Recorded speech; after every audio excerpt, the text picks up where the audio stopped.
So welcome everyone again into the lecture hall here at Julius Maximilians University in Würzburg. Also a big hello to the people online on Twitch. I welcome you all to this session that we are offering today for our students to present their works for the first half year of their different various courses in games engineering. Just a few words about how it all ties together. We have a bachelor's degree in games engineering here at the university. We also have a games engineering focus for the computer science master's degree. And in all of these programs, games engineering bachelor of science and computer science master of science, we have project-based courses, the games engineering, respectively, game labs in the bachelor program and the game research labs in the master's program. And we also have various electives where we offer various perspectives with other disciplines, for instance, to work on games and interactive software applications. And all of these projects, they need to have an outlet. And over the winter term, the outlet is this presentation today, the Twitch streaming presentations. And after the summer term, the outlet is a bigger expo that happens here on campus where all the different games and plugins and technologies can be experienced and discussed very directly with various authors. Now, that being said, we have a structure for today's event. What I'm doing obviously is the opening, and after I'm done, I will ask the first Game Lab 1 team to present their works. And we have round about 10 to 12 presentations in one slot. And as you can tell, we have the Game Lab 1 slot first, and then another Game Lab 1 slot, and then a Game Lab 2-1, Game Lab 3, and finally electives, which is basically various optional courses that the students can take where they also pursue project-based games-related work, and bachelor thesis presentations, and a closing. Now, that all being said, there is all the different Game Lab courses in the bachelor's degree. They are two-term programs, two-term courses, which means basically that what you see today for most of the projects that are going to be presented is round about 50% or maybe even less of the overall work that the students spend on these respective projects. So it's 100% performance, but only 50% of the work for most of the stuff that you will be experiencing today. And for all of those who want to see 100% performance and 100% of the work, they are warmly invited to come to our summer expo. But I will point that out in the closing again. Now, we start with Game Lab 1, and before I ask the first team to enter the stage, the Game Lab 1 is designed to be the first intense experience for our students to dive into design and development of games. Typically, we promote two different game engines, the Unity and the Unreal Engine, which they should use in order to get their projects going. So this aims at working through and exercising through the whole game development cycle in agile, iterative development processes. And some of the projects are done in teams of 2 students. Some of them are done by individual students. That's all optional. And as I said before, these projects are not done yet. Let me emphasize that again.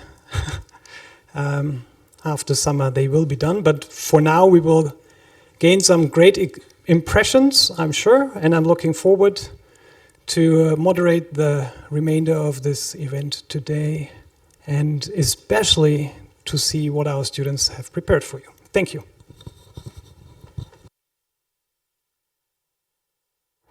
Der Pointer.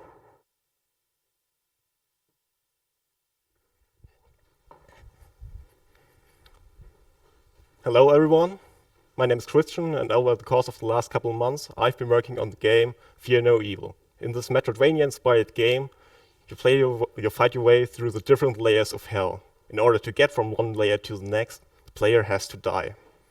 Depending on the source of his death, the player will then get new and modified abilities. These will have a huge impact on his overall gameplay experience for the rest of the run.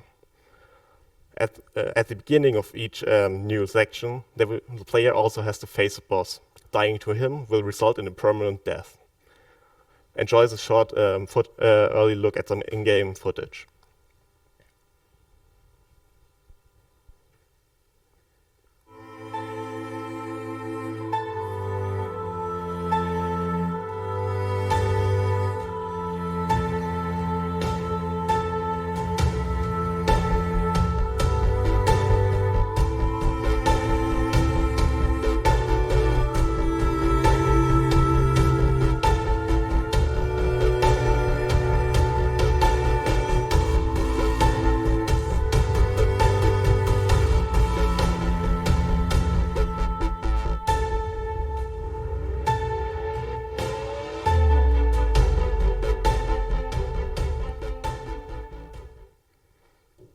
Thank you very much.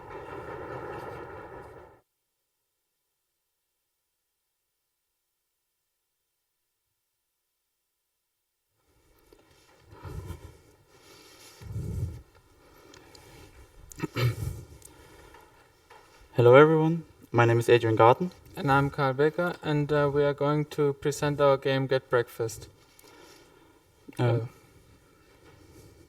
What happened? Get Breakfast is a roguelike dungeon crawler where you collect items in order to craft delicious breakfasts.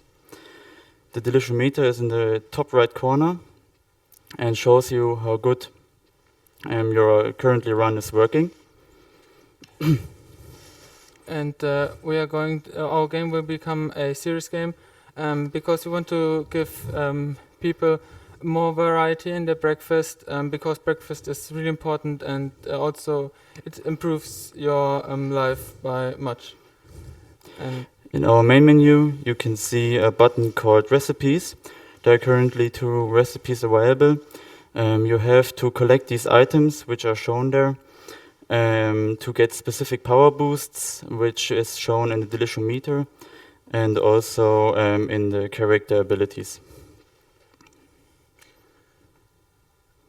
As you can also see, each item gives their own stats, like attack speed or damage, and you have to clear all the rooms before the bigger boss.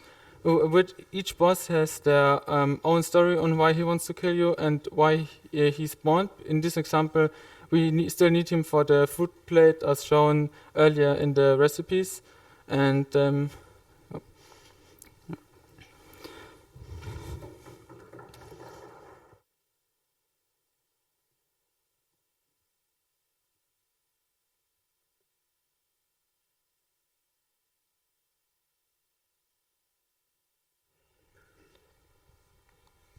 Okay, we are Alina and Konrad, and we are developing the water gun game. It's a 3D platformer where the goal is to reach the end of the level through using your water gun in different ways. Here, for example, you can see how you can create ice bridges to get over the gap wherever those icy rocks are, and you don't. If you go in fire, then you will get damaged, so you have to extinguish it before. And like here, for example, you see if you have enough resources, you can sometimes get a shorter way to reach your goal. And if you wouldn't have enough water, then you would have got to get over the long way, like you can see here.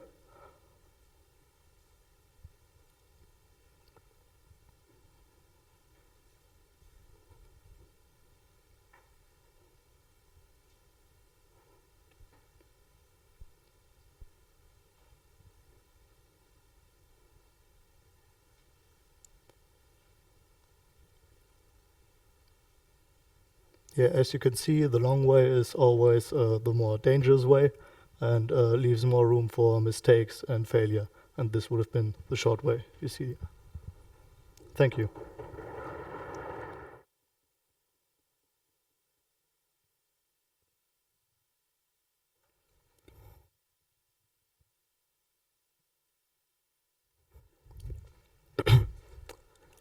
Hello, my name is Daniel, and the game I'm working on is called Chronos. Chronos is a VR shooter developed for the Oculus Quest.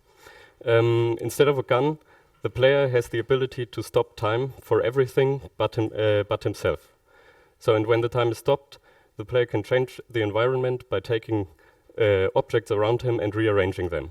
You can use this to defeat your enemies in unique and creative ways. So, let's take a look.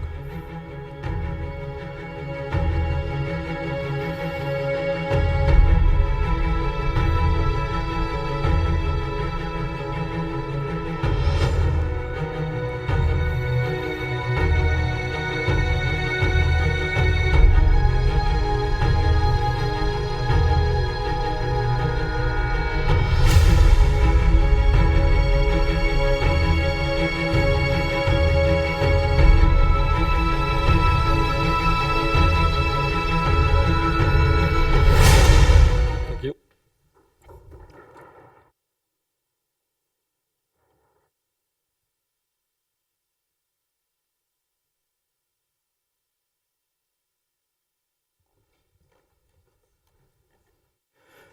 Hello, my name is Jonas Eichelkraut, and my game is called Bureau Wars.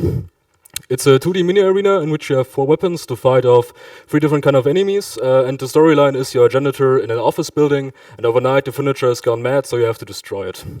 Let's have a look, shall we? To build these, you need to build these weapons by using resources, which you can get at these dispensers here. The resources are pens, paper, batteries, aluminum foil, and glue. And if you get it enough, you can create one of the weapons shown at the top there. It takes a bit of time, visualized by this green bar. Let's have a look at the first enemy. There are evil chairs, which can be easily defeated by hunking this piece of paper or ball at them. It's just like bowling. You can also hunk a fireball at them. The second enemies are evil balls, which can be popped using this paper plane with a pencil. And to make it easier for you to hit your items, you can use glue to slow enemies and make it really simple. The last enemies are evil chairs. They're immune to the first weapons and can be only destroyed using the firebomb. Not laughing anymore. At last, there are melee weapons like this keyboard. They do no damage and can be used to push enemies away if they get too close. Because if you get hit once, you get exhausted and slow down, and if you get hit a second time, you lose the game. Thank you very much for listening.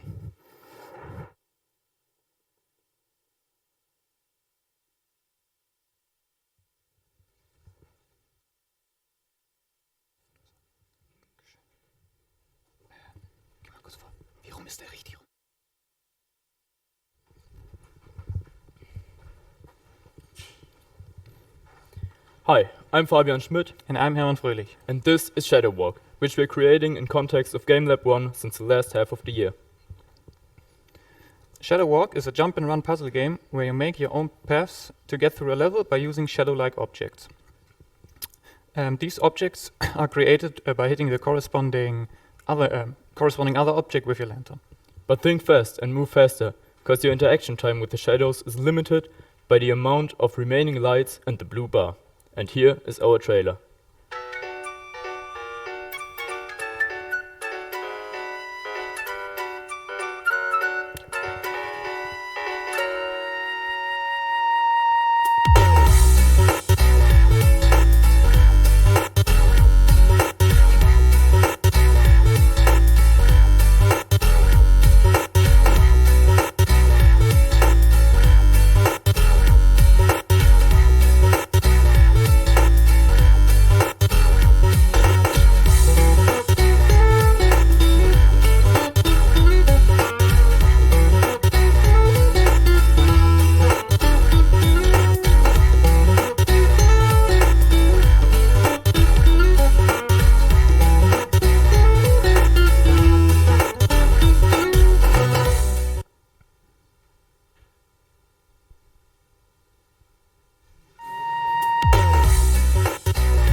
Thank you.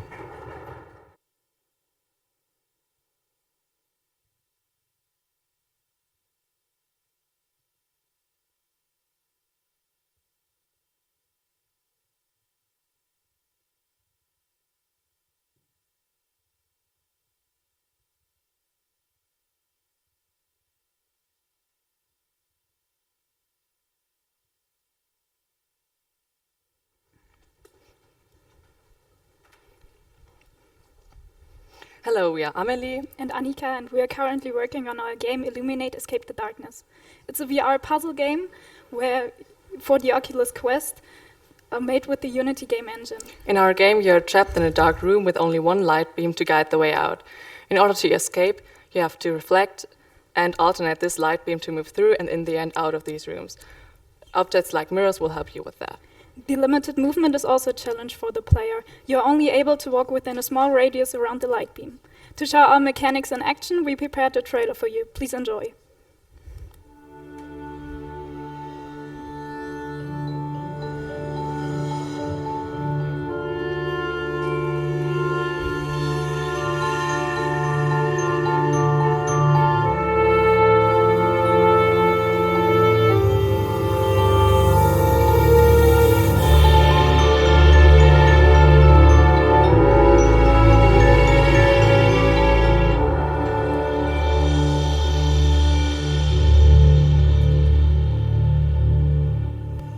We are continuously working on new features and optimizations, and we hope you anticipate our game as much as we do. Thank you very much.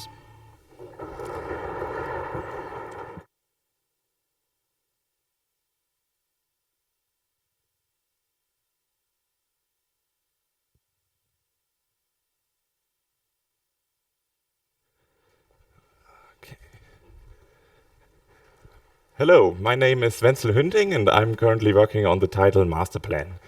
Masterplan is a 2D stealth pixel artish platformer, and the basic concept is you have two phases on the level if you enter.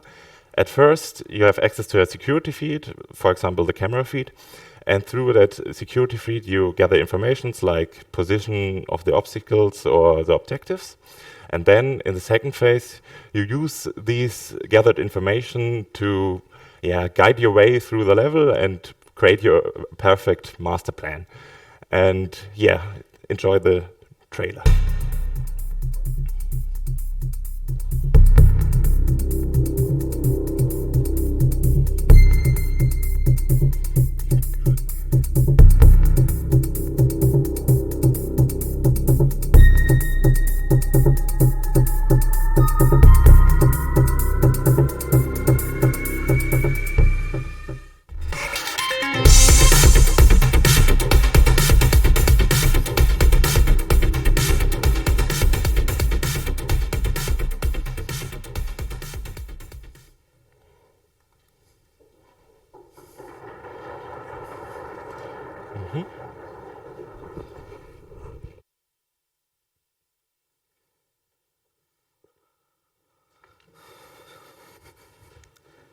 Hello, my name is Anton. Within the last half year, I've been developing a single-player card game called Cutting Gale.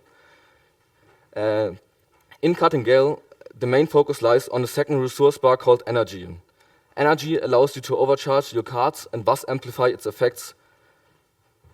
Let's enjoy the trailer.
Thank you.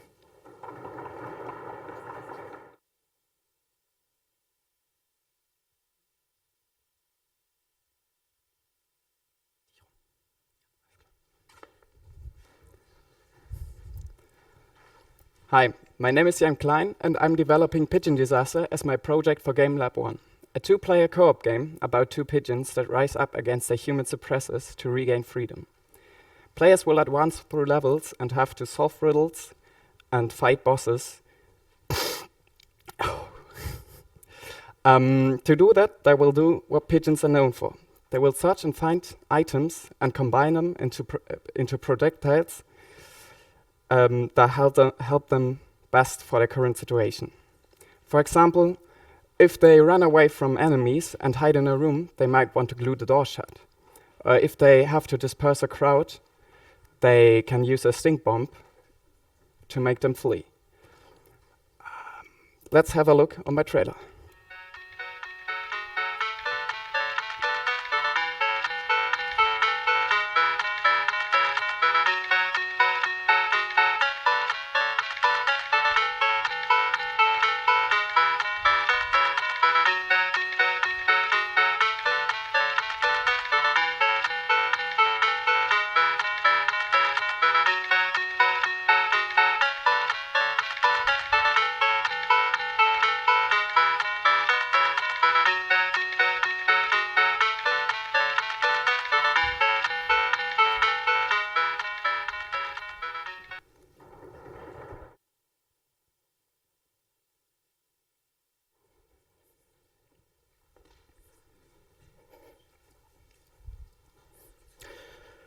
Hi, my name is Lukas Krankamp, and I'm presenting Fiery Brimstone. So, Fiery Brimstone is an isometric action RPG, much like Diablo or Torchlight. And the premises for the whole game was that you would be able to, in the end, craft your own items via items that drop, and you can insert them in sockets.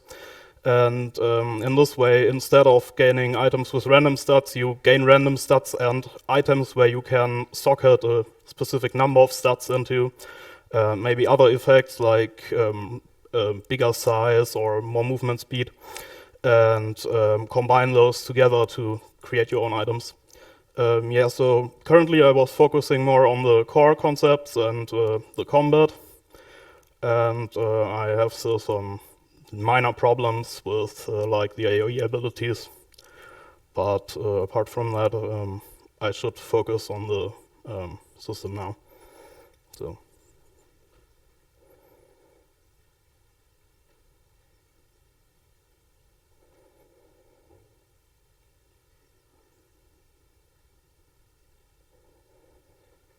Yeah, that's the problem there. I deal damage to myself.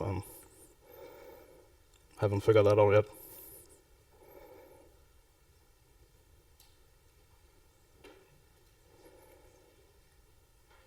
So yeah, thanks for watching.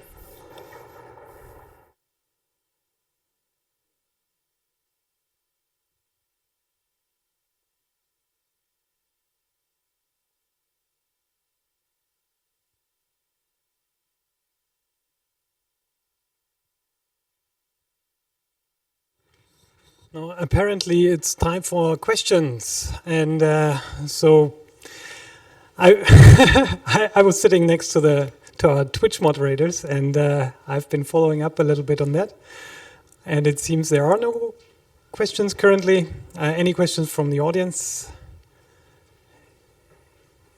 No, not either. So we have another good lineup for the next Game Lab 1 presentation round, so I would just say we skip across the feedback or question session for now and move on.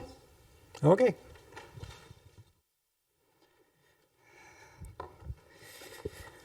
So there's the camera. Hello, I'm Joel, and I'm developing Creatures in a Box, which is a collect and combine puzzle game. And yeah, what's the game about? It's all about combining abilities and collecting puzzles. And so you contrive a tactic and then design and equip a creature and gather as much puzzles as possible. So, here's my trailer.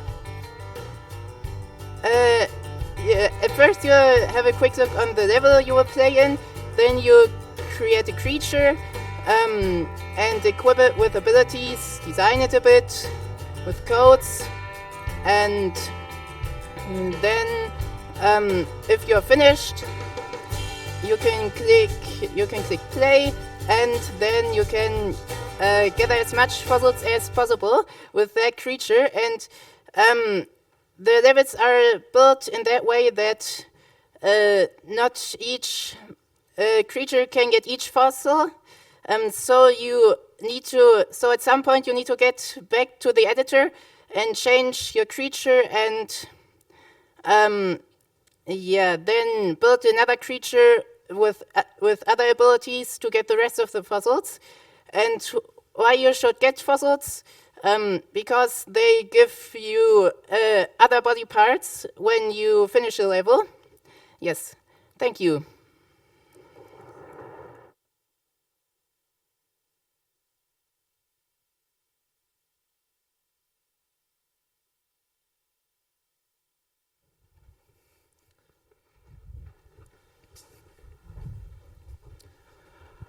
Hi, we are Henrik and Quirin, and we're making the game Sputnik 11. It's about an armadillo that was shot into space by the UdSSR during the space race.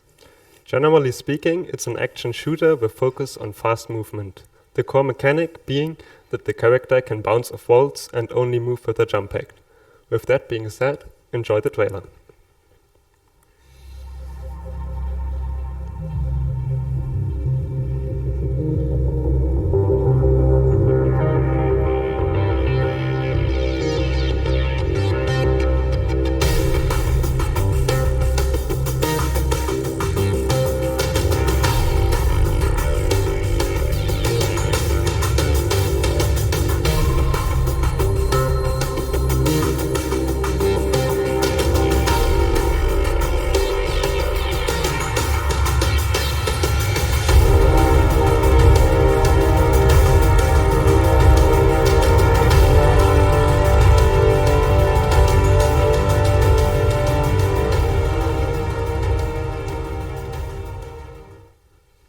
Thank you.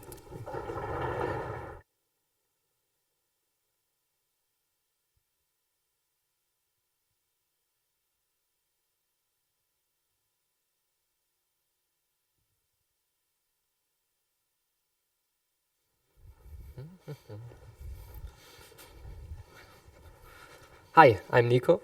And I'm Nico too, and our game Shockwave is a 2D jump and run platformer. Yes, and our game is going to receive a storyline which will lead the player through the game. And in each level, the player is able to unlock a new ability by collecting crystals and defeating bosses. Yes.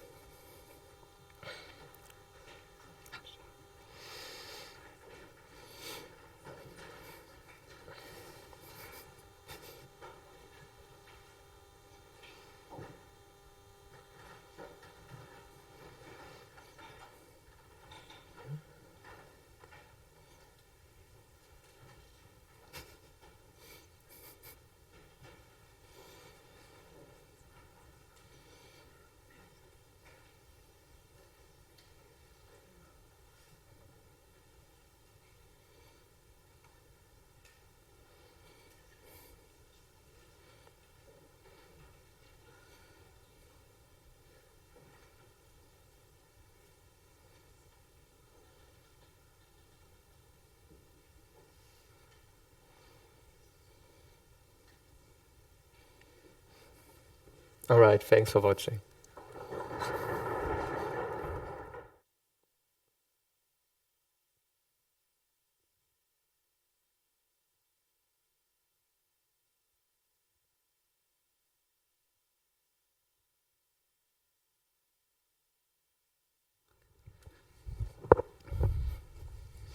Hi, I'm Christian.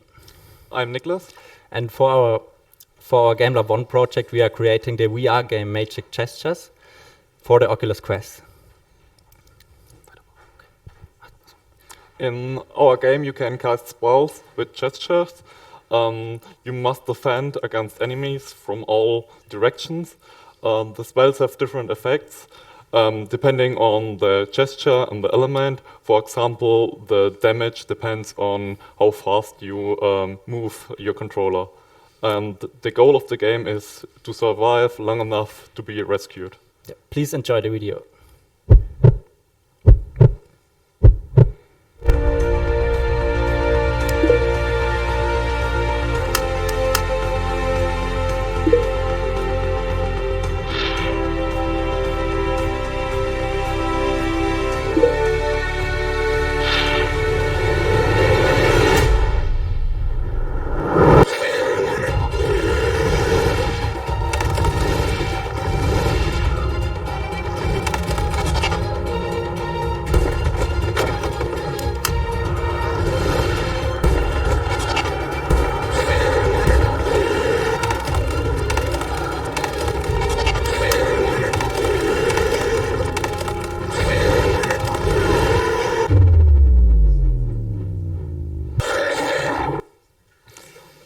Thank you. Thank you.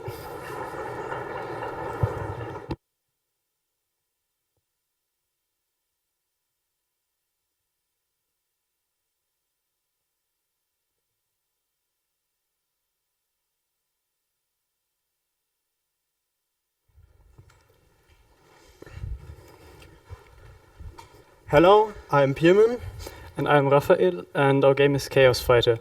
It is a hack and slash with a random ability cycling so that we encourage creative ability usage, and it is dispatched though, and we have two different ability pipelines, so you always have access to two abilities, yet the cooldown blocks out both of them. And here you can see some of our abilities, and we dispatch them in the two pipelines that can you see at the bottom. And the focus is that we encourage the gameplay with the limited options of the abilities, but we do not let the player be fated through randomness. So we try to help the player so he doesn't get stuck with completely useless abilities, because that would ruin the fun for everyone. And here you can see our first level demo.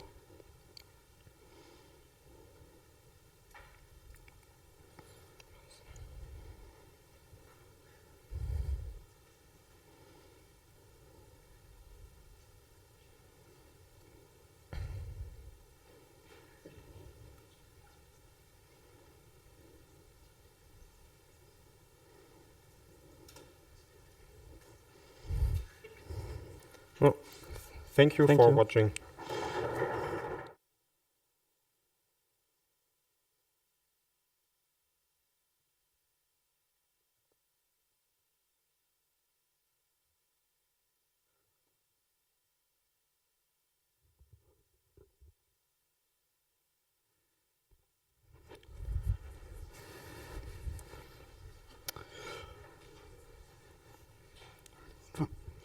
Hi, my name is Florian Ruttinger. And my name is Jonas Schindler, and we present you today Roleplay. Roleplay is a tile-based strategy game which is set in a dystopian future where mega corporations have taken over, and you take place of a hacker who is fed up with all the mega corporations, one especially, Milcorp, and he hacks in one of their factories and takes control over one of the robots, and they're producing and wreaks havoc from inside the factory. So what makes our game unique? Well, we don't do progression the normal way. Our character, instead of usual leveling systems, progresses through new limbs that you obtain during your fights. So the thing is, you can have limbs severed if they take enough damage. This is also true for your enemy, and these severed limbs can then be picked up again. Missing limbs will entail lesser movement speeds or options. The same also for weaker attacks or weapons just being lost due to the damage taken. And in the trailer you can see our current state, like you can move on tile structure around. You can move the cameras to see everything about your character, and it drops. Yeah. Thank you for your attention.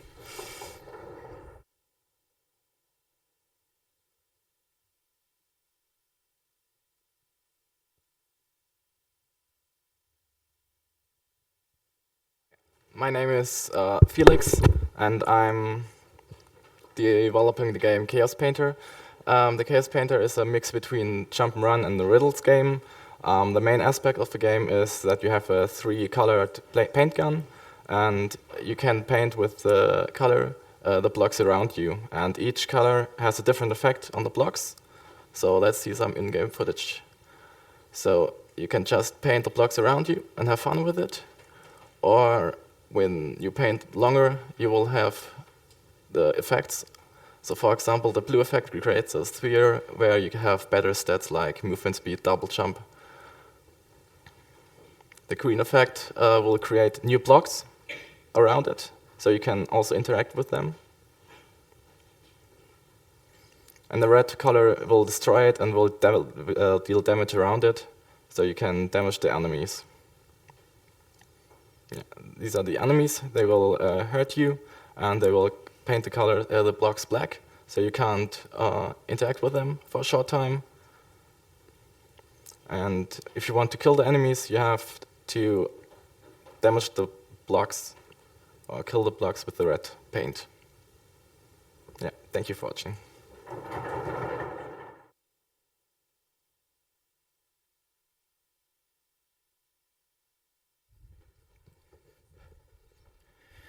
Hello, my name is Lenny Ziol, and I am developing Dance Battle, Dance Your Way to the Top.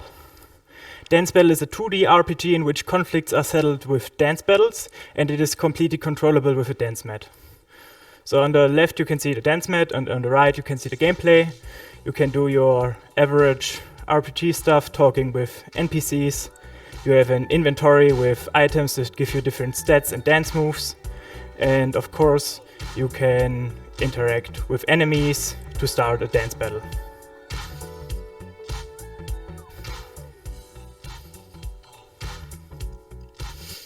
So first it's your turn, and the arrows that come from the right indicate your moves that you can do, and the arrows that come from the top indicate the enemy moves that you can block. So you have offensive moves, defensive moves, and depending on which combination you choose, you deal different types of damage. So we missed one there, lost some health, and we can now use a defensive move to heal ourselves.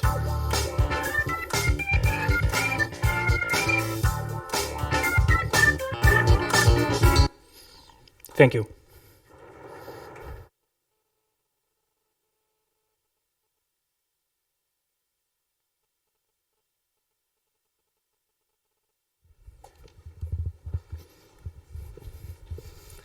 Hello, I'm Jonas and this is Leonard. Yeah, our game is a first-person shooter called Assemblify. Your goal is to fight off waves of robot enemies in order to escape from them at the end of the game. You have 3 basic types of weapons, which all have interchangeable parts that can be dropped by the enemies.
Hello, we are Jeremia Streimer and Maria Dobler, and we developed Enter the Fray, a fast-paced VR arena shooter set in a futuristic dystopian world.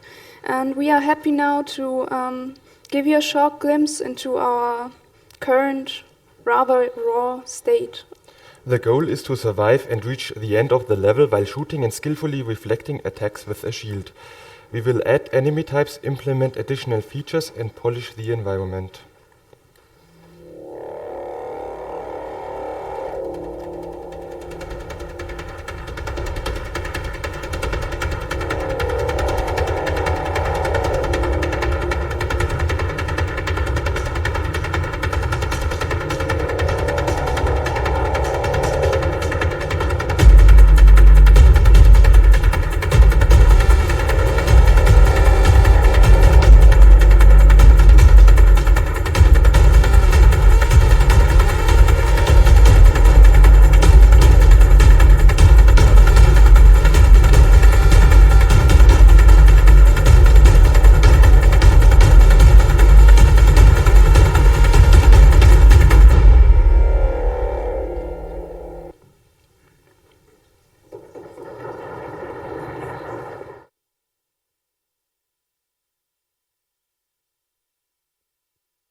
Hello, we are Martin and Lawrence.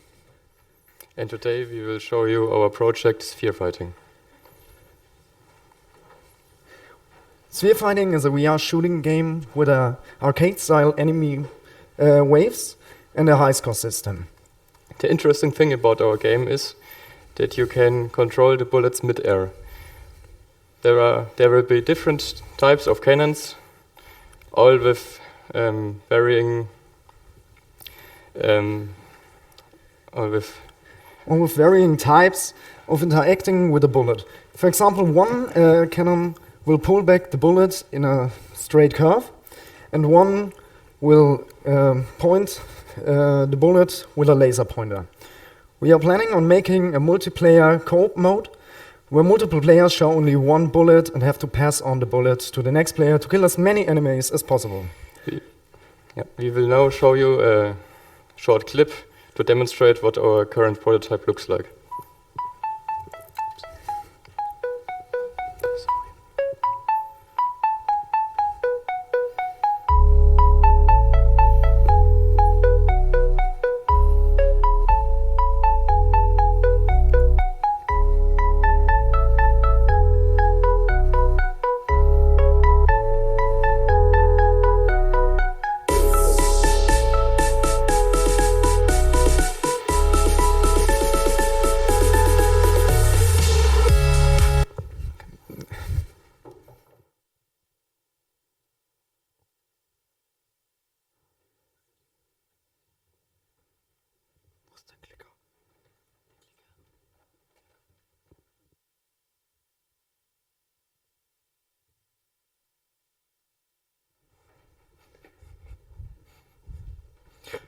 Hello there, my name's Ennis, and I'm the creator of Breaking the News. Breaking the News is a game where you play as a news anchor of a TV news channel. There, an employee just got fired, and as revenge, he decided to mess with the equipment and spread news snippets all around the office, which are needed for the broadcast. Your objective is to save the news before the countdown expires, or break him. The choice is yours.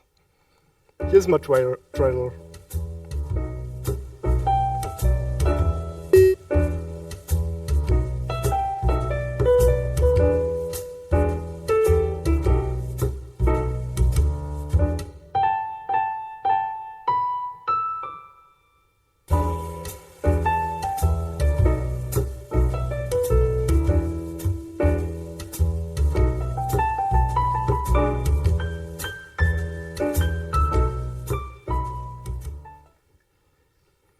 Thank you for watching.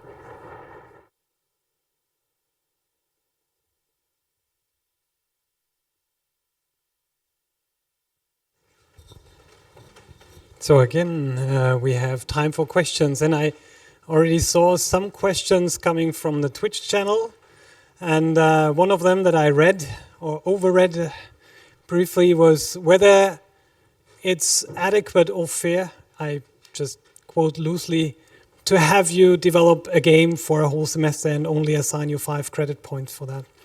And of course it's not. It's not, because you all dedicate way more time into these projects than we can ask you to. And that's, of course, not our intent, really. Of course, we can expect it to some extent, because it has always been like this since ever we started the program. But at the same time, we don't necessarily want you to spend an excess amount of time working on your projects. All our students, they also have other obligations at the university. They have to go through basic mathematics, they have to go through basic algorithms and data structures and software engineering and whatnot. So we can't really, well, nobody can really afford only working on the game labs. And especially at the beginning, it becomes better in the master's program.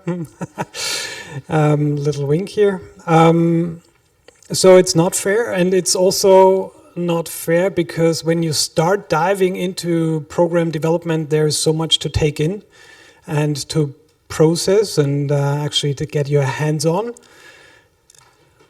So what we do is we only grade the game projects after 1 year. It's two-term projects, as I said before, and so you have plenty of time to catch up if you weren't rushing as much as your peers were in the first semester, and also it adds up. Overall, it's the Game Lab 1, for instance, which we have just witnessed the second slot of, adds up to 15 European credit transfer and accumulation points, system points. Anyways, it adds up to 15 of these points for each person to work on the project. And each point roughly should be equivalent to 30 hours of investment. So it accumulates and rises up quite fast, especially when you consider that 2 people are working on one project. That being said, for the Game Lab 2 and the Game Lab 3, there is overall 20 ECTS points for each person to work on any of these projects, and there is additional points for the presentation for the Game Lab 3, etc., etc. So we try to be fair and we try to be realistic about the credits that we give, but it's not super easy, especially if people are truly passionate about what they do. Now, are there more questions or follow-up questions from Twitch? Should I pass you the microphone, or maybe you could use the cube as well? Okay, cube it is. So, a question to the Magic Gestures team. Or okay, cool. Yeah, will it be available on the Oculus Rift or on the Vive as well? Magic Gestures. Can you throw the cube up? Or take the second one? No throws up here. Throwing up. Okay. At the moment, it's only for the Quest, and we are planning it only for the Quest, but who knows what the future will bring. Okay. Thank you. More questions? And then there's the more general question, I think, will the games be available or made available publicly? Okay, so this is a very interesting and hopefully very motivating question to our students. From day one, I've been promoting a very progressive advertisement and publishing strategy. And I've always asked the students to push these projects publicly and put them on their websites, or found little companies and put them on stores and do all these kinds of things. But very few have done so in the past. At the same time, I think it looks rather professional on your CVs, on your track records, and you should definitely pursue that. So I'm very happy about this question. And yes, the students are asked to push them, but at the same time, it takes even more effort. And as I said in my previous statement, we are trying not to load excess amounts of times onto the shoulders of our students. So all of you in the lecture hall, you heard, please publish your stuff, right? Okay. More questions? No more questions. Are there questions from the audience locally? No? Okay. Then we move on. Thank you. Oh, sorry for that. I should say something about GameLab 2 also. The only thing that I mentioned today about GameLab 2 is that each person is assigned 20 ECTS. That's not enough. GameLab 2 also means that the students have more advanced in their study program. And it also means that coming from GameLab 1, where they exercise through the whole development cycle of a game, they can now venture deeper into the gaming technologies that carry the games and allow game designers to design virtual worlds, as well as to support game developers developing respective said games. As such, the GameLab 2 aims at creating technologies to do exactly that. And these technologies can be standalone applications for various systems, desktops usually, or plugins for common engines, such as, again, Unity or Unreal or any other, helping designers and developers to do stuffs. And now we dive into those. Thank you.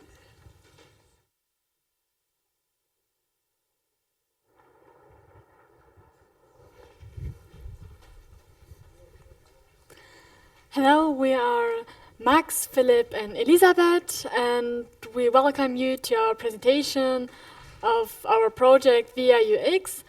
VRUX is a part of the university cooperation project VRVR, and it aims to bind the VR experience into medical background. Yeah, here you see the core algorithm.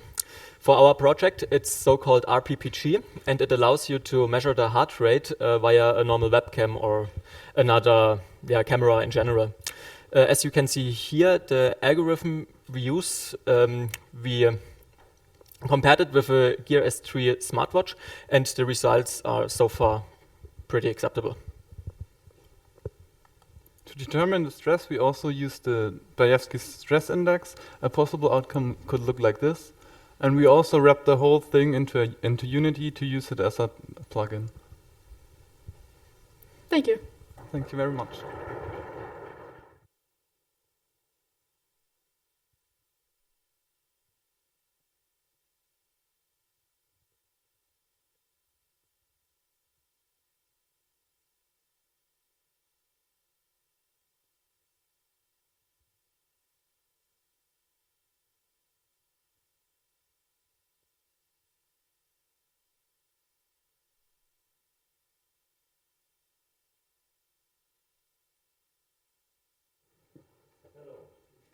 Non-player character behavior is normally defined through finite state machines, which are attached to the NPCs. And to make them more flexible, we decided to detach them from state machines, to detach them from the NPCs and create decentralized state machines. So now we have modules located in our scene that can be entered by every single NPC to expand their set of states. In our example scene, you see a bus station, a bus, and a school. And we open our work environment and now create decentralized state machines for each of these objects, which show up in the list, in the DSM list, but also in the project view. After that, we create states for each of these state machines, like, for example, entering bus for the bus. And we can create the behavior for the states via script, and then simply drag and drop the script into our state inspector here on the side. There we can also add text to the states, which allow us to, for example, here this pupil tag.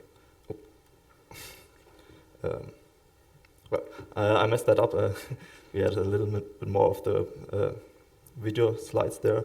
So we just go through the rest by speech. We can also, then we can select NPC prefabs and add the DSM component, and then add the text to the NPC prefab so they can enter the specific state machines.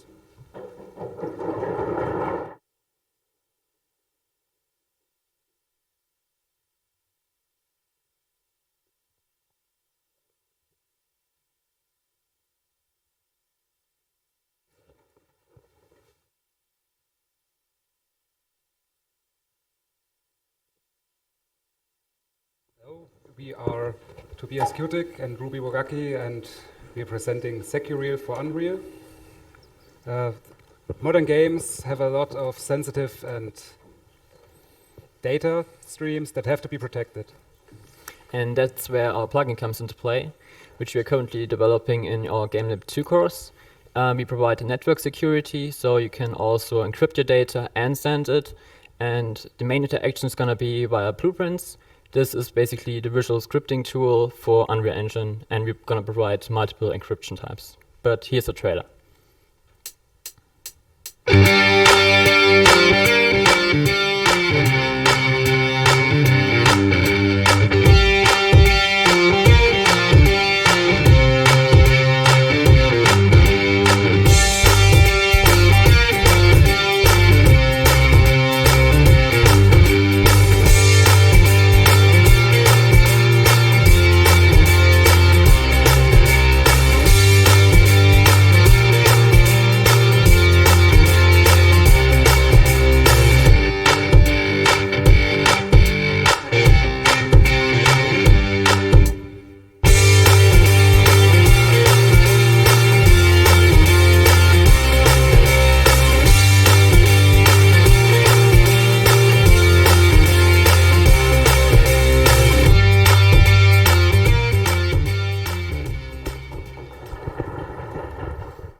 Hi, we are Jonas and Alex, and we're developing Dungeon, a dungeon generator plugin for the Unreal Engine using C++ because everybody needs a dungeon.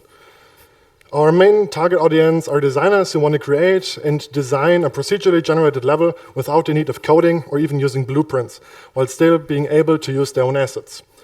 Our goals when first designing our concept were to make the plugin as easy to use as possible with no coding required, and to give the player still a high degree of customization. We will now run you through a short demo of Dungeon.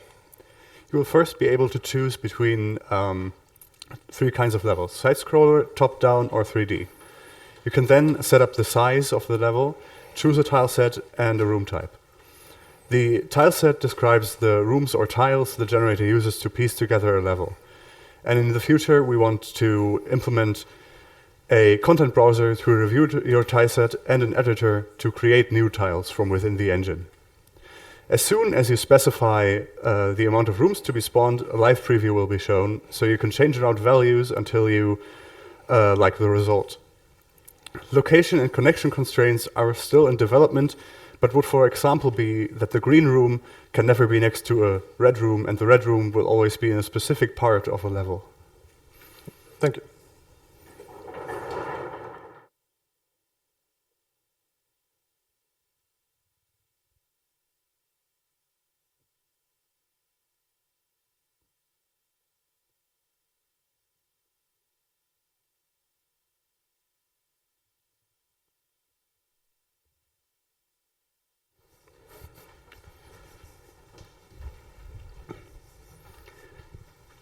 Hello everyone, we, Julian, Yannick and David present to you the current development progress of our GameLab 2 project. We provide our plugin as an engine-independent DLL so that it can be accessed on every game engine using a C or C++ interface. The idea of our plugin called Memini is to implement spaced repetition for games. Spaced repetition is a learning method which provides increasing time intervals between repetitions. The flashcard system is often used for vocabulary training because it is beneficial for the memory. Cards in the later sections get reviewed less over time because you have already memorized them better. Memini implements researched algorithms to determine the best intervals between reviews depending on card difficulty. But spaced repetition is not only limited to flashcards, but can be applied to lots of different game elements like story parts or quests in RPG. Or like you can see in this animation, different types of enemies. In this animation, more blue enemies appear in the later waves because they are more difficult for the player. As a bonus feature, our plugin will be able to sync with Anki. Anki is a free and open source flashcard learning software that provides a huge set of data, including decks for history, geography, learning languages, as well as other purposes, which lends itself perfectly for the use in serious games. Syncing with Anki will allow the players to save their progress and continue learning on a different platform, like their smartphone, at any time and anywhere. Thank you. Thank you.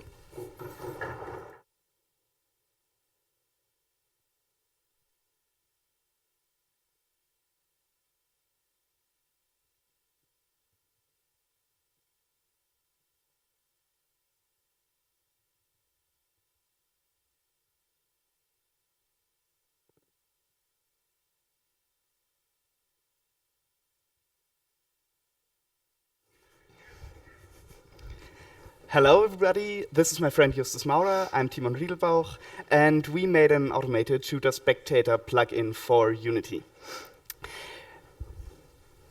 It's easily set up, you just have a single script that you drag on all of your player prefabs, and it just works.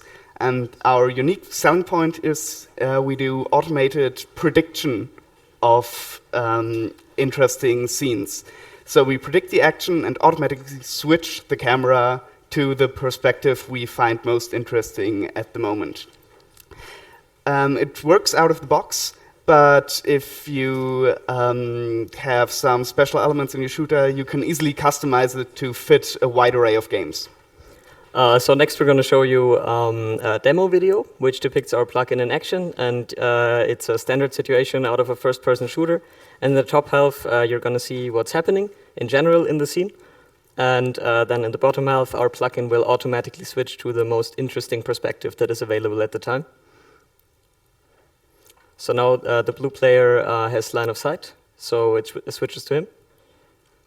Then we're going to follow the dark blue player for a while, and when the light blue player will soon have line of sight on the enemy, it will switch to him and show once again the most interesting situation available.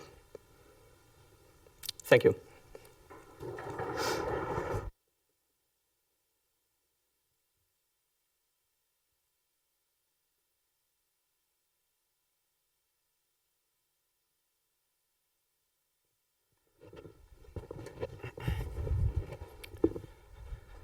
Hello and welcome. I'm Fabian, this is Benedict, and we are currently working on a plugin for Unity called Snapcaster.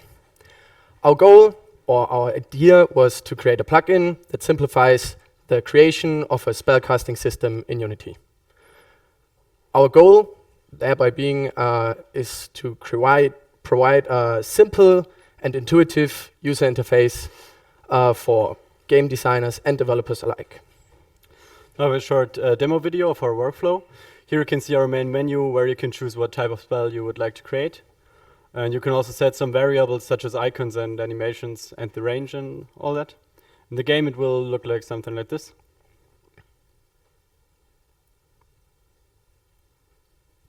We already offer a small variety of different spells with different effects and different animations for the users to choose from.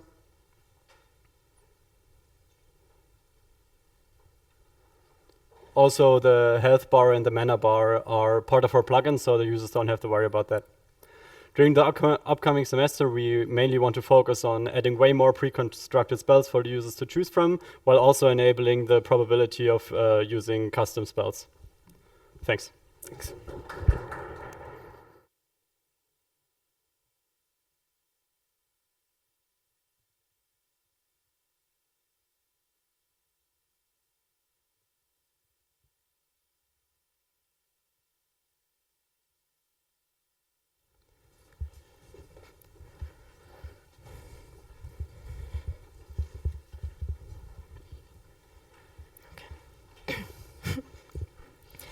We are Teresa, Patricia, and Anne, and we developed the Unity plugin, The Doors of Perception.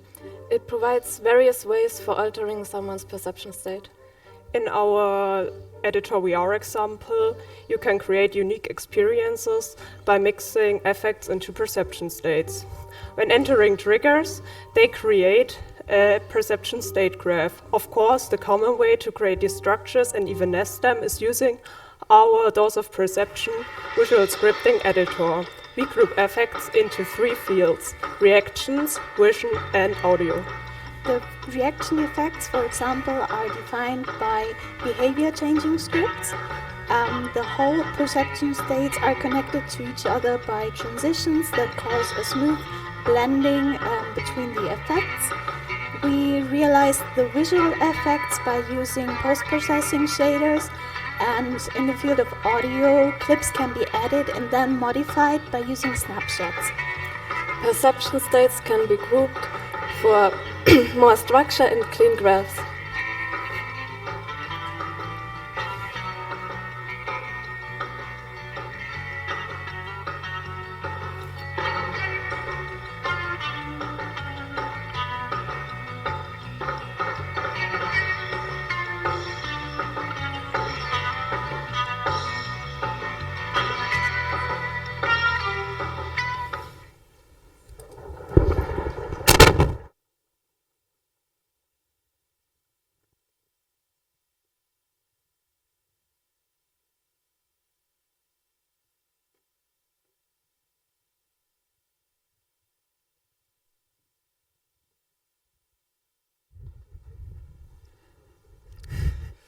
So, hello, I'm Maurice. And I'm Jacob. And we are the developers of the Modular Buildings Generator plugin for Unreal Engine 4. So, our plugin aims to help designers and asset developers to develop environment assets much faster, such as buildings and houses.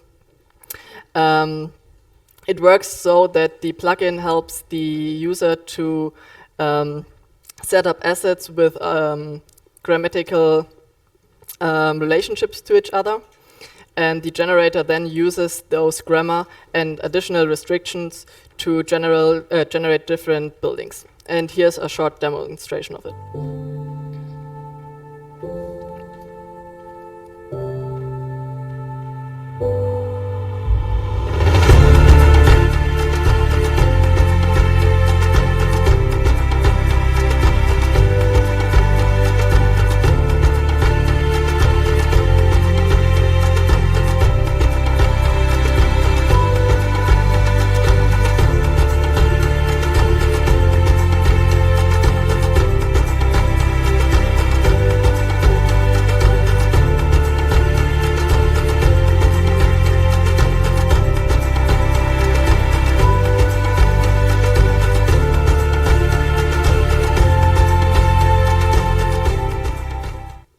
Thank you for watching.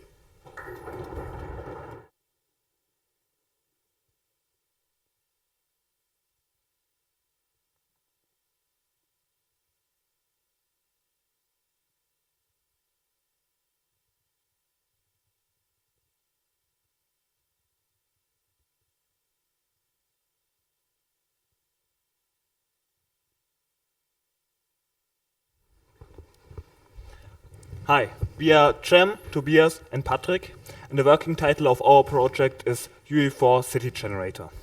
With the help of our plugin, you can generate the city directly inside Unreal Engine 4, and you can trick various parameters to generate the city to your liking. This can be either done during runtime or in the editor. Now let's take a look at the demo.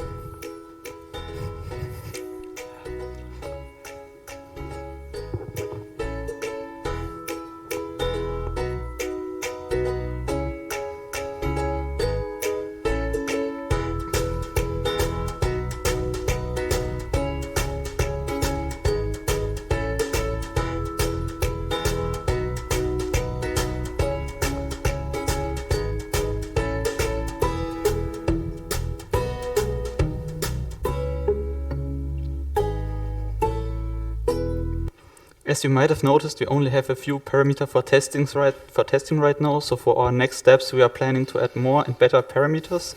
We also want to allow generation on existing landscapes.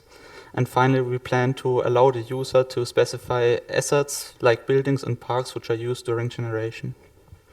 Thank you for your attention.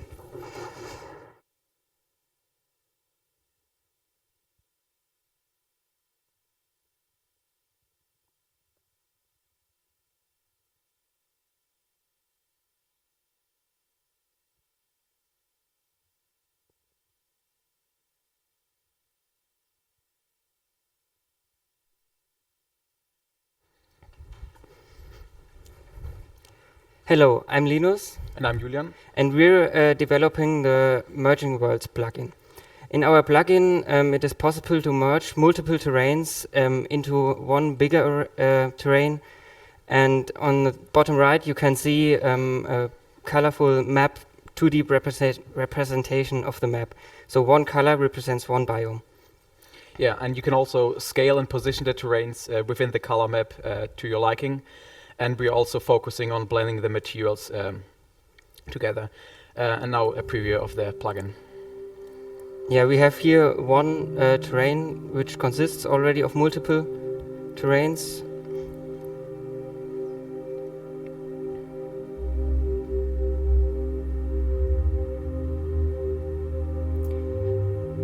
And here you can see the user can now paint a different 2D representation of the map. And the map changed completely just by using the same terrains and same materials.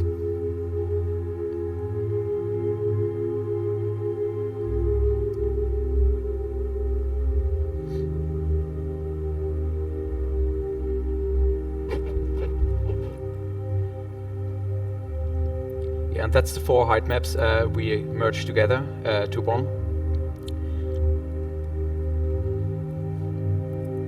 And that's the resulting terrain we got from our plugin. Thank you for your attention.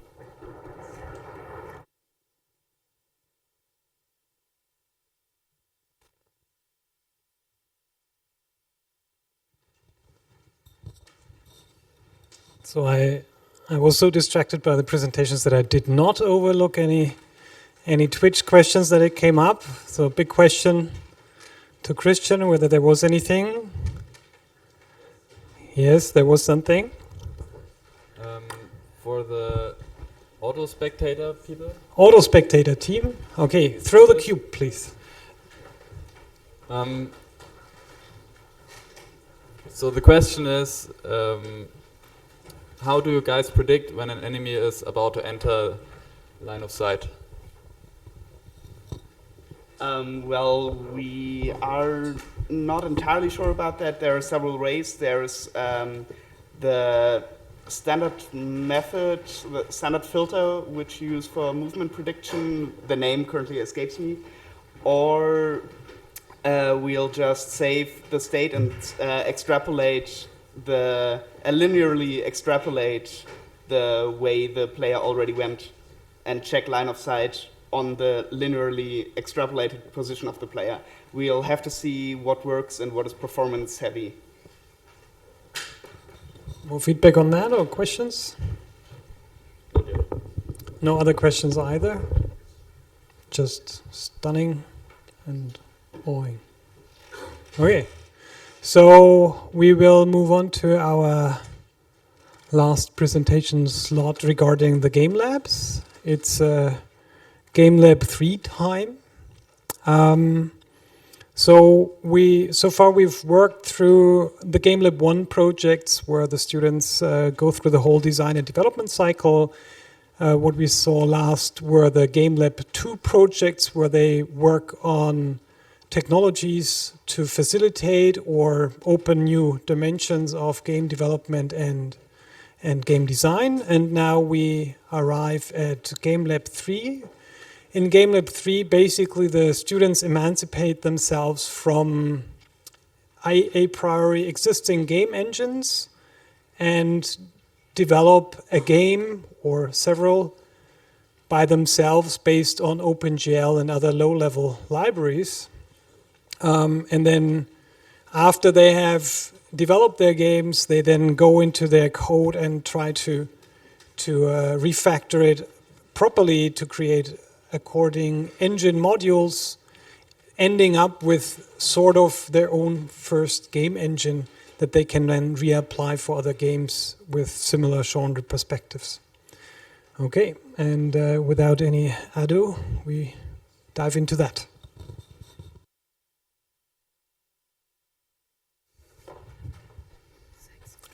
Hello everybody, my name is Katharina and I developed the engine Gridmaker. So I was inspired by the games that kind of got me into playing games in the first place, like the games that you see there. And I realized that they all had the same underlying system, a system that actually works today pretty well with popular games like Candy Crush.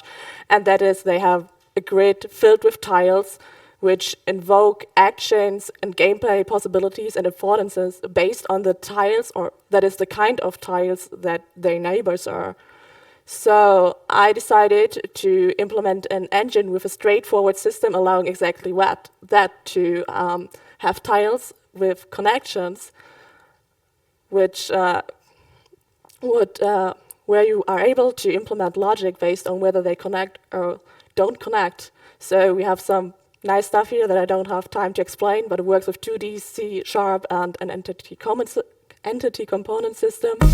And here's the trailer that explains my engine that I made a game with called Through Time and Space, which is basically a game where you have to connect pipes to guide a spaceship through space to reach multiple planets. And on your way you are encountering multiple enemies, and so that you don't have like one exact way to get to your goal, but you have multiple ways and you have to find the correct one, and I hope that we get to see that.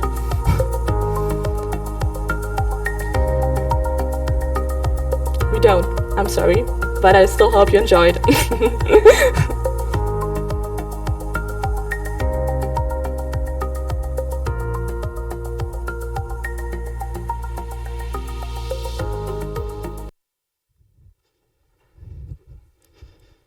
Hi, my name is Sarah, and my engine is called Argeo.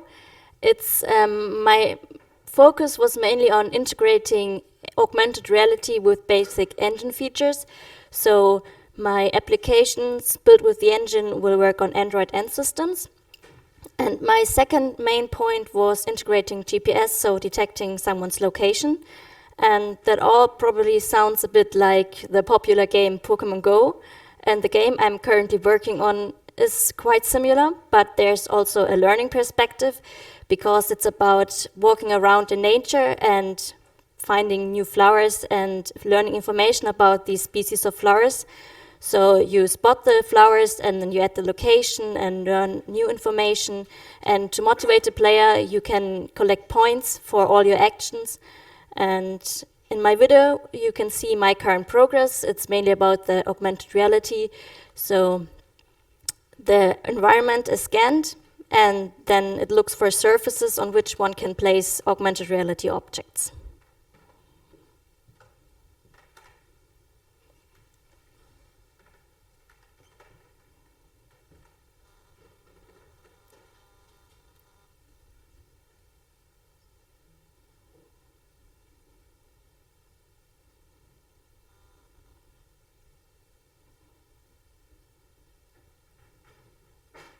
Thank you.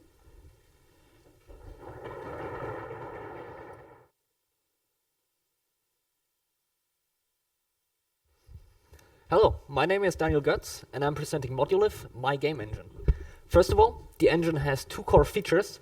The first one being a pure ECS system, in which the code that normally drives the gameplay is divided in two parts, the one being components holding the data, and systems containing the logic. These primitives in components and systems can then be added through modules to an existing game, even so at runtime, to enable things like community-made mods. So let's have a look. Right here you can see a small strategy sample game built in the engine with some enemies, and we can place buildings. This is all powered thanks to transform systems, rendering systems, and the integration of physics. But we can go a step further and now or add additional modules to the game, in this case a shooter. This is happening at runtime. So we're in the same map where we've placed all these buildings. We just control a third-person character right now, and we can shoot these enemies. And this basically allows us to blend multiple genres together.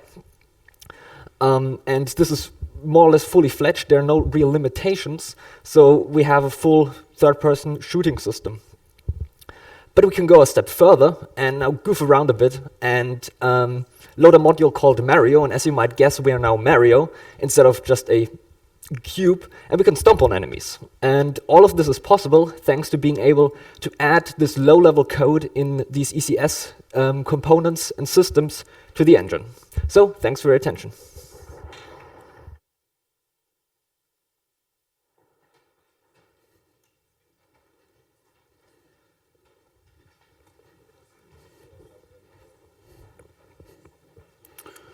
Hello, I'm Simon. I'm the creator of the AMP engine. AMP stands for Android Multiplayer and Physics. And as you can see here, Android and Physics is already there. What's missing is the multiplayer aspect. And yeah, that's actually it.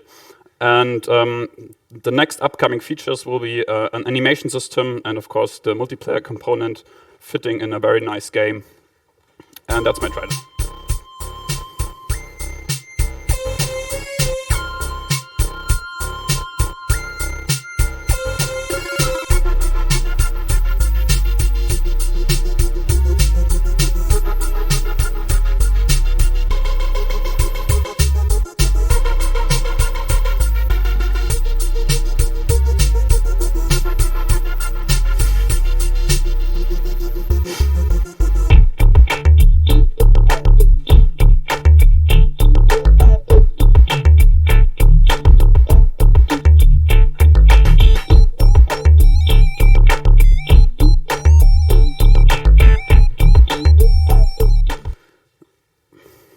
That's it.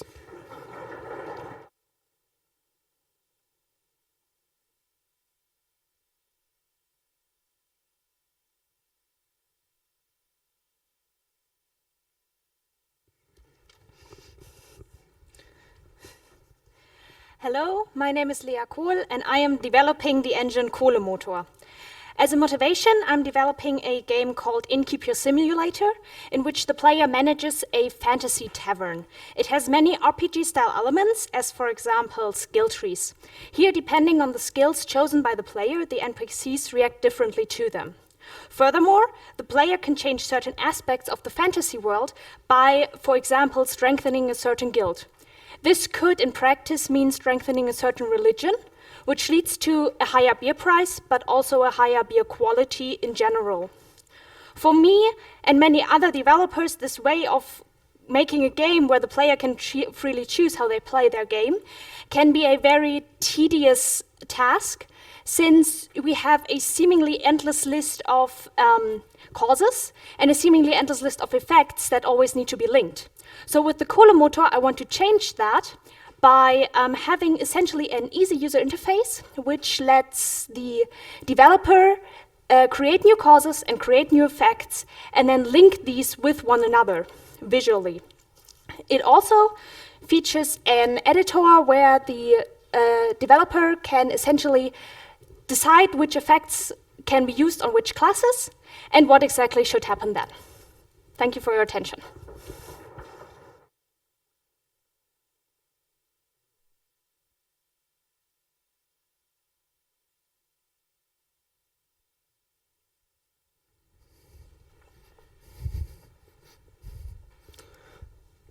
Hello, my name is Mark Musman and I'm creating the Planet engine. The focus of my engine is to create to have large-scale open-world rendering with a planet-based terrain system, an easy-to-integrate multiplayer system, and cloud rendering. And here's a short video of some of my features.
Hello, I'm Lucas and I'm now presenting to you my GameLab 3 project, the Board Game Engine.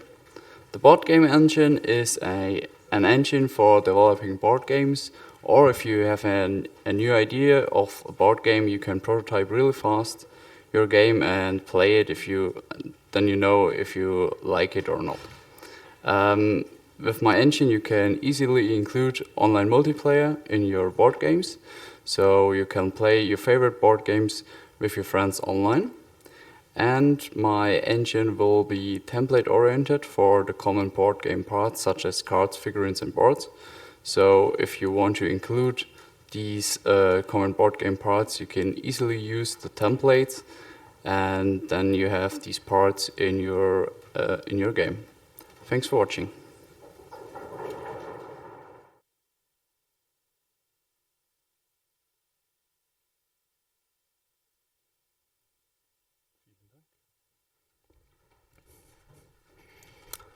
Hello, my name is Jonas. I'm working on an engine I call Flipchart for GameLab 3. Flipchart is basically an engine that should enable developers to easily implement any classical board games, just like Lucas said, with two focuses. One is abstracting the framework for rule sets, which is pretty important, and peer-to-peer networking, making those as easy as possible for anyone to use. So with the framework, what I mean is that it is pretty easy to say I have a game where every player has, for example, one action per turn, and or let's say there are like 3 subterms where each rule set applies that wasn't there in the first phase, and then the engine will provide hooks for developers to tie in animations or state checks and so on. Networking should be as easy as possible. Of course, things like connecting, disconnecting, changing any configurations, and also enable things like game state checking, which is known in blockchain, for example, and of course, player dropout and joining. I have currently developed chess as a pretty easy example. The next step will be to refine those features, networking and rule set abstraction, and then in the end build a more complex game. Which one I don't know yet, but should be something known, just to test the capabilities of the engine and further improve it. Thanks.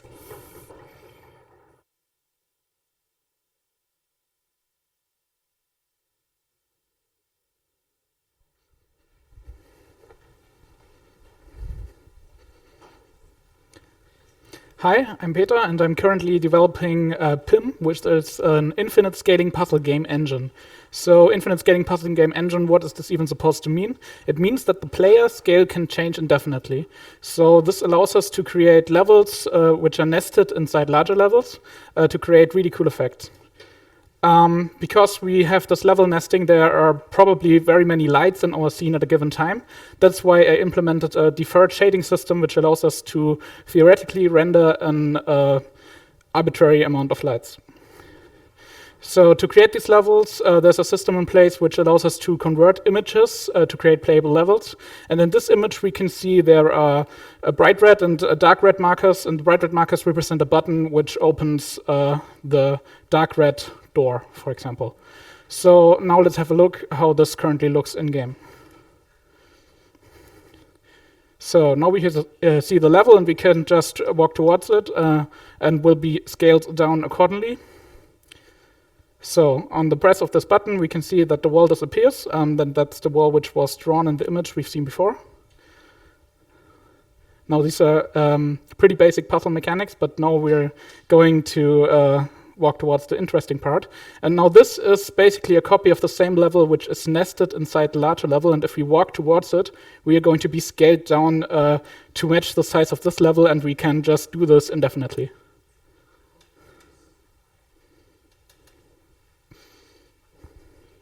All right, that's it.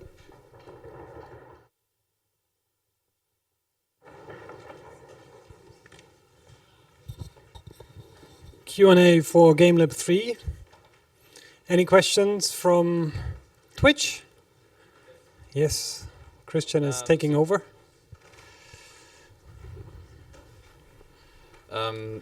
For Simon Keller, Simon? So there are 2 questions. Do you have a microphone? Okay, he's throwing the microphone. Okay. Okay. Okay, first one. Do you want to network the simulation, as in the result is sent, or play the physics on each device? Good question. So the main idea was that the simulation runs on just one mobile phone, and on the other side, the networking part does the simulation on the other side. So with the networking, you get the simulation from the one mobile phone to the other. So server client in this case. Next question. Why adding post-process effects instead of the goals? Android, network, I guess physics? because it was more fun at the time. Because why not? See? All right. Then to Mark. Mark, sitting right next. Okay. Do you support planet-to-space travel? Technically, yes, but there's a little difference between the rotation of the player on the planet and in space, and I don't have the transition yet, but it's technically possible. All right, second question. How is cloud rendering implemented? How will it look like close up when you fly versus on the ground? At the moment, cloud rendering is not fully implemented. I'm planning on having a more lower resolution clouds depending on or the resolution depending on the how close the player is to the cloud. So clouds far away have a lower resolution than up front. All right, and last one. How is your terrain made up to look like a planet? So the basic shape of the terrain is a cube that is mapped onto a sphere, and then each side is a quad tree graph that gets divided further down, so it gets more detail where the player is, and there's the tree goes very deep on those parts where the player is. Right. And then there's one question for Daniel. Okay, sitting right next. Do you ever sleep? The honest answer is I generally get good sleep, but today it wasn't that good. I only got 6 hours. All right, thank you. Perfect. So are there any questions from the local audience as well? Not so much, as usual. So we come to the last slot of this Twitch streaming presentation today. It's about the electives and thesis works that our students have been working on. One word about the electives. There will be another word said about the electives later, but just to give you a heads up. So far we had, in addition to the Game Lab courses in the bachelor's program, we had additional electives that the students could volunteer to choose. And one of them was basically a bigger group project, Cavelands, which was presented last year in this Twitch streaming presentation. We had another course together with the University of Applied Sciences, Würzburg-Schweinfurt, which also has a design faculty, and we had high-class design students working side by side with our games engineering students, and they produced awesome results and very intense narratives that one could perfectly play, of course.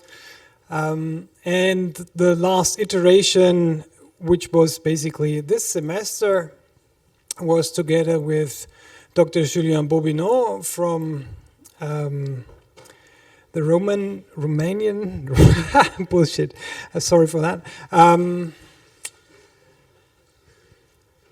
It's about literature and literature theory. What he's doing, and he has been helping us and designing the lecture and doing the lectures, especially diving into narrational theory and working out various narratives that would specifically tried to capture mechanics that represent the respective narratives. So that was quite interesting as well.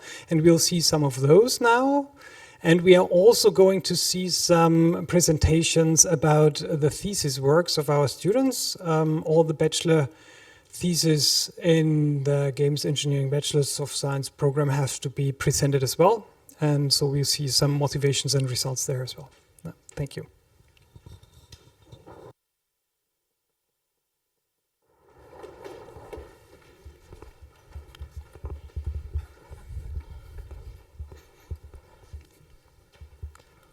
Hello, we are Valentin, Christian, and Cyril, and we developed the game The Search in our narrative-based course. Yep. The story is about a girl and her father on the run. They have to leave their country because of war. After a shipwreck, they were separated, and she found herself alone on an island beach. And now she's trying to find him. He's looking for him, but fears makes it difficult to find him. We have 2 levels in our game. In the first level, you have to fight your way through a thunderstorm and not let yourself get deterred by lightning strikes. And in the second level, you are navigating through a dark forest and trying to search for light. So now we show you our trailer.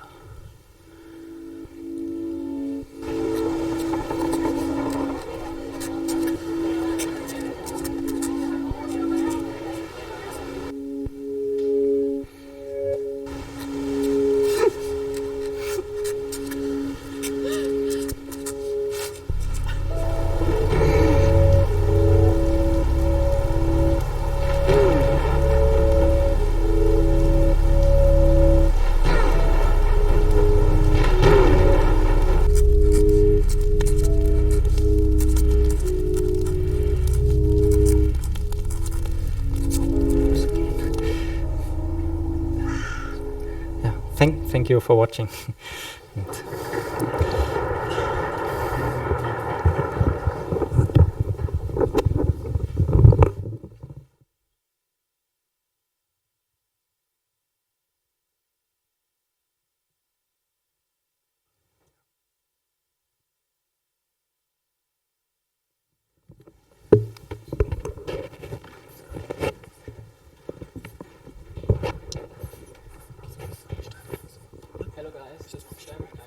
And we present to you Lost Heart, our game that we developed during the narrative game course. Yeah, so the player plays as Marcus, the main character of the story, who lost all his emotions and has mysterious dreams through the night, and he can rediscover his dreams. He rediscover his emotions through his dreams and improve his life with them. Here's the trailer. What's with Dad? Is he gonna come back? I don't know, honey. Is he gonna come back? I really miss him.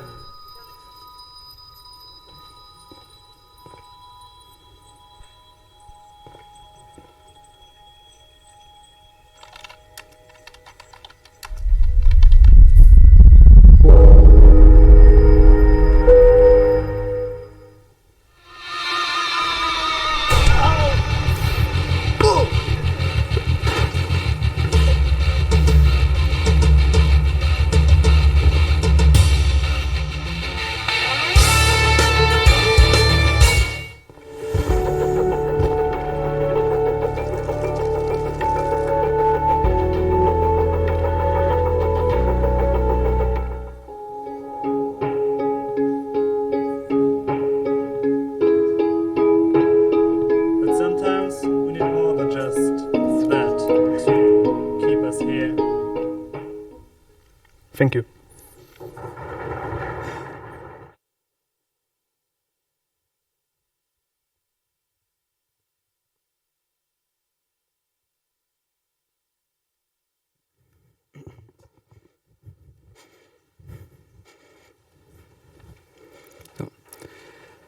Hello, my name is Alex, and these are my colleagues Jan, Eric, and Alana. And our game is called Memento Mori. It's a hacking detective game.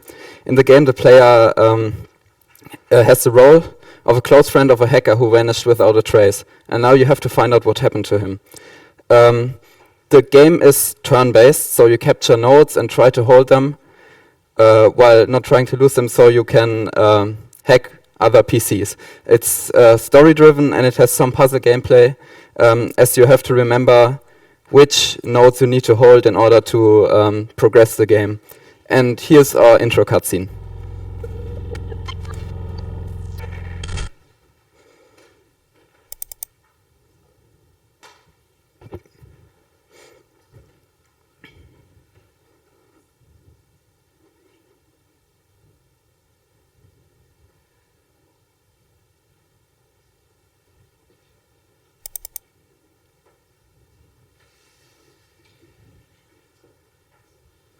Thank you very much for listening.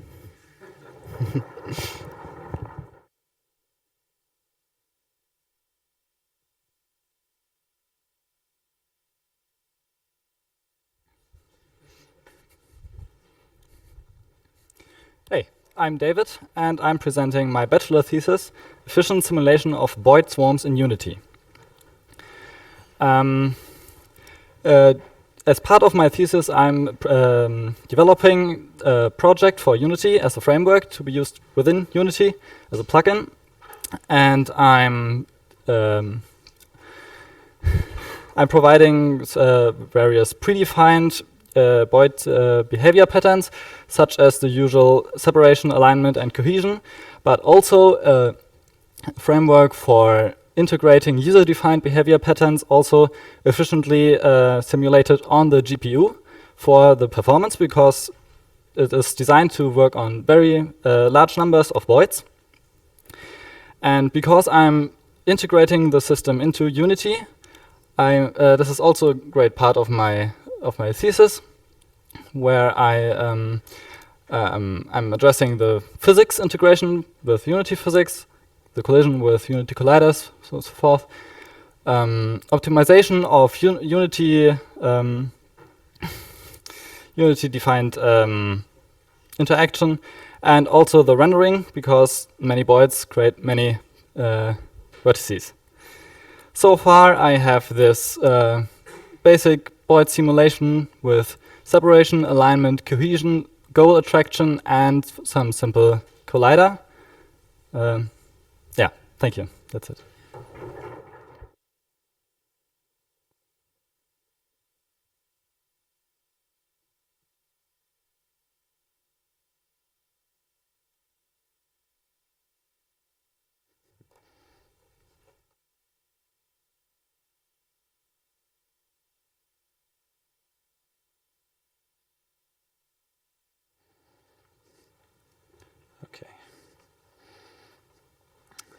Hi, I'm Stefan, and I'm going to present you my bachelor thesis. For my thesis, I'm balancing a game, which means I'm taking difficult parts out and making it more accessible for different strengths of players, or players with different strengths. So the game I'm working on is Who's Afraid of the Wicked Witch? It was a project I'm co-developed in the first year at university, and it's a tower defense game. So. At the first step, I wrote a greedy AI, so it's an AI to replace the player, so it can play the game in order to... so I'm playing the game thousands of times, and then I get results of the game. The result of these tests was that the greedy AI that I wrote is hard, so it can resemble a player that's really good. By that information, I was then able to create more strengths of enemies and let the greedy AI play more 100,000 of times. By that technique, I was able to identify a diagram which shows in which strength of enemies resembles which, how often the enemies win. And this diagram, I can use it to find levels of difficulty for the game, and this allows me to create these steps, and then the game is balanced. Different players can choose different levels of difficulty. Okay, thank you.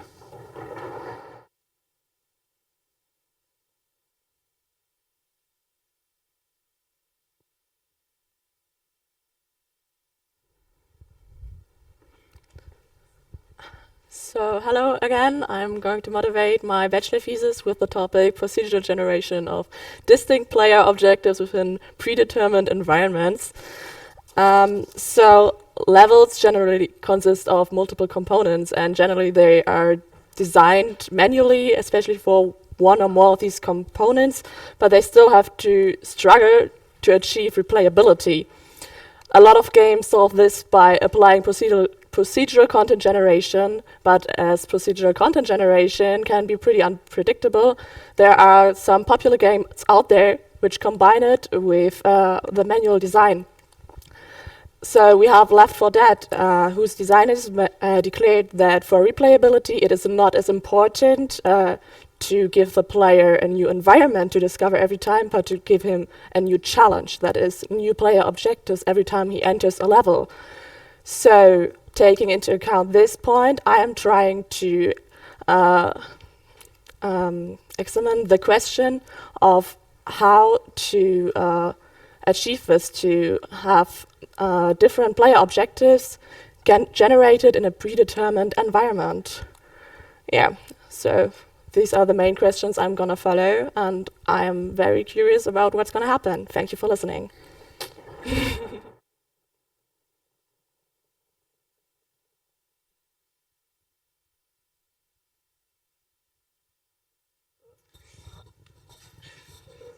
Katharina would have had way more time to elaborate more on her project here. So I guess she didn't expect that she had 2 presentations to give, and added up the 90 seconds times 2 for both of her presentations, and it turned out like this. Such a mess. I'm sorry for that. Anyways, so do we have any questions regarding the thesis and electives? No questions. This gives me an opportunity to, well, thank all of you. I think many of the projects that you have presented today were really mind-boggling, and I'm very happy how far you have advanced in so many ways. This is really astonishing. So sorry that I can't clap as loudly as you can, but here you go. Awesome. The next thanks go to the Twitch team, and there's nobody at the camera. It's fixed in position and orientation, but these guys are hanging out there all over there, and are using so many PCs and laptops, and have been working all of this out for so many hours. Is really astonishing what they have been doing and what they have achieved. Such a beautiful setup that we have been enjoying today. So that's that. I wanted to say this first before saying anything else, because it's really important to me, and last time I forgot. So there you go. Thank you. Maybe a big applause here. The next thing is that I already talked a little bit about electives, and about the electives that we've had so far. You can remember what I've just said before. It was the Cavelands project, where many students worked together on one specific game project, then together with the designers from the University of Applied Sciences, and now the narratives with Julien together. And what we've coming up, what we have in the pipeline for the coming term is something different, in the sense that it's not so much tailored towards immediate use for games, but rather to understand that interactive systems and gaming technologies are actually not only valuable in the sense that they entertain us, but they're also valuable for anything science and anything technology, because all of gaming projects, they always consider the human at the center, the human, the user, the person to be empowered of interacting with system technologies. And what you can see here in this trailer is actually a glimpse at visual analytics software, immersive visual analytics or immersive analytics. And so we go into VR and we explore biological simulation data to better understand life And when you really go far, and I do that sometimes in my lectures, but I don't have the time today, when you really take it far, then obviously playing with games and appreciating life, there's not so much difference really. But anyways, now we will offer this course on interactive visualization and simulation in biology and the life sciences for the coming term. And we already have a huge lineup of biology researchers, postdocs, master students, and even professors who want to get their questions out there and who want to work together with us, games engineers, to work on visualizations and interactive tools to make them better understand what they are doing. So I'm very excited about this. And Andreas, one of my PhD students, he's going to shoulder the majority of the workload for this course, and I invite you all to consider going into this course and contribute. Now, considering of contribution brings me to the next entry here. We had one project today that you remember all were based on camera feed interpretation. The heart rate was inferred, and based on the heart rate, the stress level of the person in charge was inferred as well. And this project, this plugin project for GameLab 2, is motivated by this project here. It's via VR, it's called, and it aims at making virtual reality technology accessible to a broad audience in the medical realm, so that by they I mean non-game developers, non-game designers who want to utilize virtual reality for medical purposes, whether it's treatment, therapy, or rehabilitation, training, or even prevention of drug misuse or whatever. And in that context, I'm searching for a new PhD student / postdoc to join my team. And I know that most of you have not advanced as much in their studies yet, but maybe you know somebody, or spread the word, and maybe also the audience on Twitch knows people.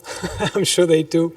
Maybe somebody's interested. And so this is going to aim at building a platform to composing these virtual reality experiences very accessibly. Last but not least, the Summer Expo. I have mentioned it a few times today. If you want to see not only 100% performance like you saw today, but also 100% work done, and yes, lots of the projects that we saw today were already quite advanced and had already a lot of stuff going and looked very professionally.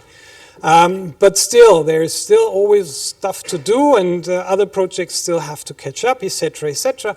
If you want to see all of that stuff live and play it yourselves and talk to the students, talk to our students, then come to our expo.